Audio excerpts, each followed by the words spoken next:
Sorry guys, story आधे में ही cut गई। उस वाले वीडियो में सुन लेना, ये इसका सेकंड पार्ट बना रही हूँ तो प्लीज़ आप सुनिएगा इसको पूरी। इसलिए उन्होंने मांगा, हे प्रभु हमारे पेट में गांठ लगा दीजिए। भगवान विष्णु कहते हैं तथास्तु। उन चींटियों के पेट में गांठ लग जाती। आज भी उन चींटियों के पेट में गांठ लगी हुई है। चींटियों का पेट नहीं होता। एक चींटा और चींटी भगवान विष्णु से कहते हैं कि हे प्रभु हमारे पेट में तो गांठ लग गई है, लेकिन अभी भी हमें मोर मोरनी से खतरा है और मोर मोरनी हमारे इंतज़ार में हैं, अभी भी ज़मीन पर बैठे हुए हैं और वो लोग हमें जैसे ही देखेंगे मार डालेंगे। भगवान विष्णु चींटा और चींटी के सामने समक्ष आते हैं। भगवान विष्णु मोर से कहते हैं, मोर तुम चींटियों का शिकार करना बंद कर दो, इसमें चींटियों का कोई दोष नहीं है और जो दोषी था वह राजा है। गोरख शास्त्र की पढ़ाई की थी, इसलिए वह सभी जीव जंतुओं की भाषा के समझने में सक्षम था। उसके साथ साथ जिन भाषाओं को समझता उन भाषाओं का रूप धारण बदलने में भी सक्षम था। पशु पक्षियों का वह रूप भी धारण करता था। वह राजा जब उनका रूप धारण करता था तो उन सब पशु पक्षियों के साथ संभोग भी किया करता था और वो जब पशु पक्षी गर्भ धारण करते थे उनको छोड़कर यह इंसान बन जाता और वह ऐसा पशु पक्षियों के ऊपर वह जोर से हंसता था। इसलिए मूर्खता के कारण आज यह राजा आज वह राजा पत्थर का बना पड़ा हुआ है। मोर कहता है, प्रभु उनकी पत्नी उनकी रानी का क्या दोष था? श्री हरि विष्णु कहते हैं कि उनके इस पाप में भागीदार थी, क्योंकि उनकी पत्नी अगर उनको रोकती इतना बड़ा पाप नहीं करता, इसलिए उनकी रानी भी उसके इस पाप की भागीदार थी, इसलिए आज वो भी पत्थर की बन चुकी है।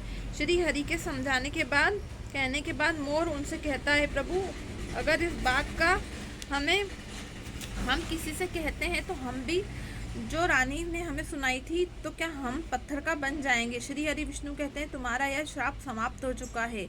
तुम किसी से कहने पर तुम्हें कोई फर्क नहीं पड़ेगा। आप किसी को भी कह सकते हैं, तुम्हारे ऊपर से यह खतरा टल चुका है।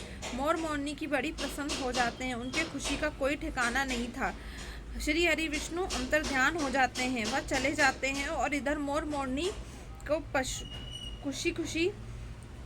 खुशी का कोई ठिकाना नहीं था। अगर किसी जानवर को खुशी होती है तो वह झूमने लगता है, नाचने लगता है। यही बात मोर के साथ हुआ। उनको जब पता चला उनके ऊपर से खतरा टल चुका है तो वह खुशी के मारे जोरदार नाचने लग गया। उसकी खुशी का कोई भी ठिकाना नहीं था। वह खुशी के मारे पागल हो रहा था। फिर जैसे ही मोर खुशी के मारे वह अपने पैरों को देखता, फटे बदसूरत पैर मोर के थे। मोर रोने लगता, अपने पैर इतने सुंदर, मेरे पैर पहले इतने सुंदर थे लेकिन अब कितने फटे और गंदे कैसे हैं।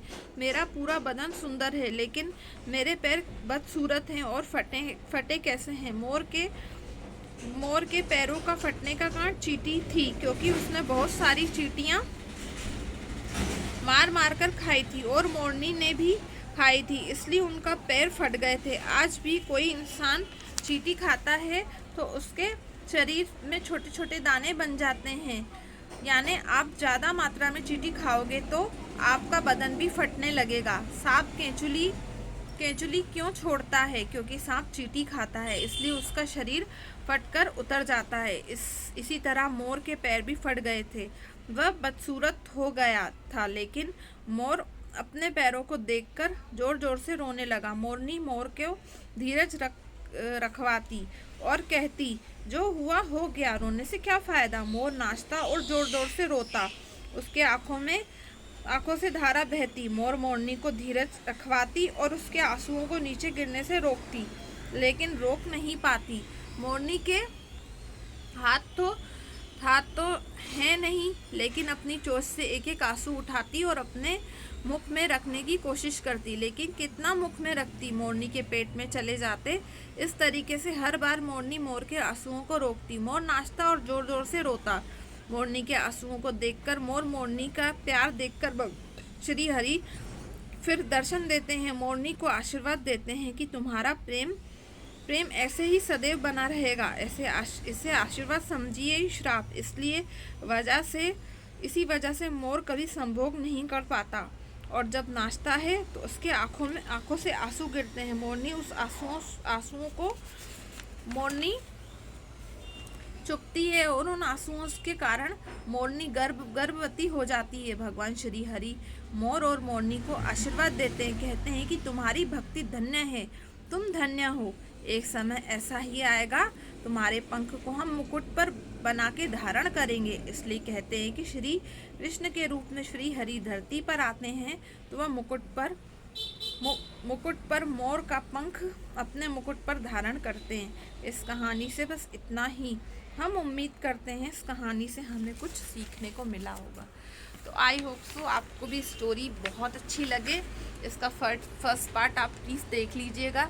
मेरी मेमोरी हो चुकी थी फुल, तो उस वजह से क्या हुआ, वीडियो बहुत कट गया। और थोड़ा सा प्लीज़ अगर शोर आए तो प्लीज़ इसको अवॉइड करिएगा एंड वीडियो पूरा सुनिएगा। बाय बाय, टेक केयर, जय माता दी, जय महाकाल। आशा करती हूँ आपको स्टोरी बहुत अच्छी लगेगी, तो पूरी सुनिएगा।